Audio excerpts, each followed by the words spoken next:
I think one of the great growth companies on the market today is On Holding. This is a footwear apparel company that is taking on giants like Nike, Brooks, Hoka, and is just gaining market share at a really rapid rate. Now, the recent quarterly report brought a lot of confusion to the market because the company reports in Swiss francs, despite most of its revenue being generated outside of Switzerland. So generated in things like US dollars, which then need to be converted to Swiss francs, making the financials a little bit confusing. So I want to cover that briefly now that we have the numbers and they've been converted to US dollars and some of the sources that I use to give it a little bit clearer picture, and then talk about the growth avenues and valuation of this company. Because I think this is actually still a pretty cheap stock when you think about the margins and profit potential and the fact that they're planning on growing revenue at over 30% this year and project a growth rate in excess of 26% for the next 3 years. So I think there's a lot of reasons to be excited about On Holding as a result.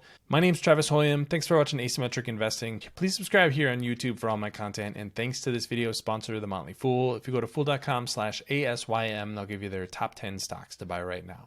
Let's first look at the recent quarterly report. And I'm just going to focus on revenue because I think this shows the impact, or really non-impact, of the conversion to Swiss francs. And the first chart that I'm going to show is what was reported in Swiss francs. And you can see that this looks a little bit alarming. It looks like December 2023, fourth quarter 2023 revenue dropped pretty significantly from the third quarter and was up only slightly from the second quarter. But what happened in that period of time is the Swiss franc got a lot stronger, which made sales in countries like the US and really the rest of the world look weaker. So if we just convert everything to US dollars, which this chart does right here, you can see that there was actually sequential growth in US dollars and pretty significant growth from the third quarter. 7% growth between the second and fourth quarter to be exact. So these numbers are not nearly as bad as investors saw when the quarterly report came out, and it has to do with foreign currency exchanges.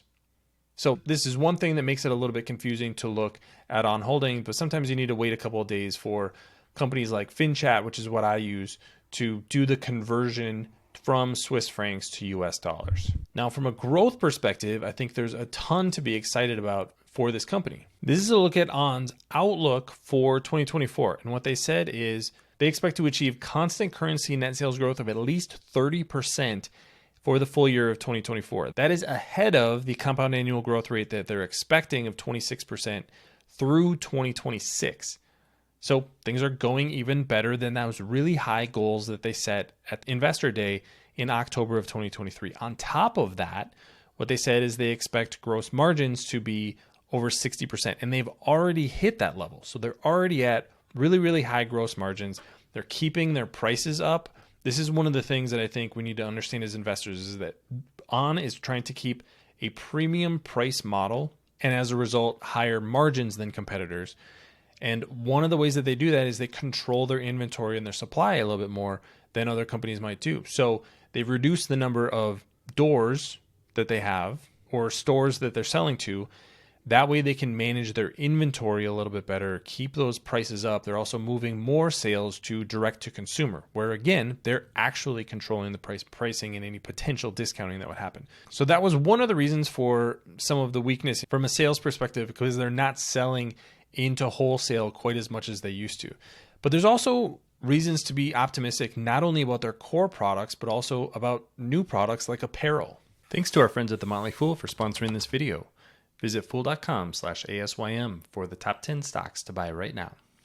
We at least got some clues about how much apparel is impacting the business in the fourth quarter results. This is from the conference call. Apparel had 60.1% revenue growth to just 18.4 million Swiss francs. So a very small business, but a very, very fast growing business. In direct to consumer, apparel was up 110%. Hoffman would go on to say that they're increasing the number of sizes, increasing the number of styles that they're going to have in apparel. And I think this is ultimately going to be a natural product extension for them. They have been so focused on particularly running shoes that apparel hasn't been a major focus. But as they move into that, you're going to see this brand become more like some of its competitors like Nike in the running business, where you can wear Nike head to toe. I think you're going to be able to do that with On as well. And again, the focus is going to be on that premium product. I'll go back to this same statement, and it's the other reason to be excited, and that is expansion in the number of areas that On is being sold. You can see here that APAC grew 75% on a constant currency basis and 57.7% on a reported basis, as On is selling more in China and Japan in particular. And this is a tiny business for them, 34 million in Swiss francs in sales. So a ton of potential to grow there. So this is really the three pieces of growth that I think you're going to see from On Holdings long term. There's the core business, the running shoes. They're moving into things like tennis shoes and also more casual shoes. So kind of like a premium casual shoe that you would just wear around. This is actually how I got introduced to On Holding. And I see it around town all the time, but they're actually intentionally designing their shoes to be more of a casual shoe for people who are interested in their brand. So you have pretty significant double-digit growth in that core business. And then you add on adjacent products like apparel. I think that, again, such a small business right now could be a huge growth driver for On Holdings. And then the other thing is expanding into new geographies. Pretty good penetration in North America, good penetration in certain parts of Europe, although not everywhere, and then a ton of growth potential in Asia. So you add those three things together and you have On Holding projecting 30% growth on a constant currency basis in 2024, expecting 26% or more compound annual growth through 2026. And this is a relatively inexpensive stock. The price to earnings multiple on a trailing basis looks expensive at 119, but remember, this is a company that's still investing a ton of money in both R&D and sales and marketing in growing the business. So a better proxy is going to be something like price to sales multiple. So the price to sales multiple right now is 5. On a forward basis, which looks at 2024 numbers, the price to sales multiple is a little under 4. For comparison, Nike, which is growing much, much slower and has much lower gross margins, has a price to sales multiple of 3, and on a forward basis, a price to sales multiple of about 2.9. So you're getting a much faster growing company, much higher margins at a slight premium, not even a 100% premium to a company like Nike. I think that's just a phenomenal value. And if you just ride the wave of growth for On Holding, this is going to be a company that's going to be very profitable. The only reason that they reported a loss in the fourth quarter of 2023 is because of those currency translations. That has largely reversed itself in 2024 so far in the first couple of months of the year. So in the first quarter of 2024, it's likely that they're going to report net income from the core business and earnings from currency translations from assets that are in countries like China, Japan, and the US that then get translated into Swiss francs at a much more attractive rate. So going to be kind of a double whammy on the earnings side, on the plus side in the first quarter. I think there's a lot to like about On Holdings. I don't see any weakness in the core business after the fourth quarter results. Now, the stock was down a little bit right after earnings, but that bounced back in large part because investors took the time to realize, hey, this was actually a pretty good quarter.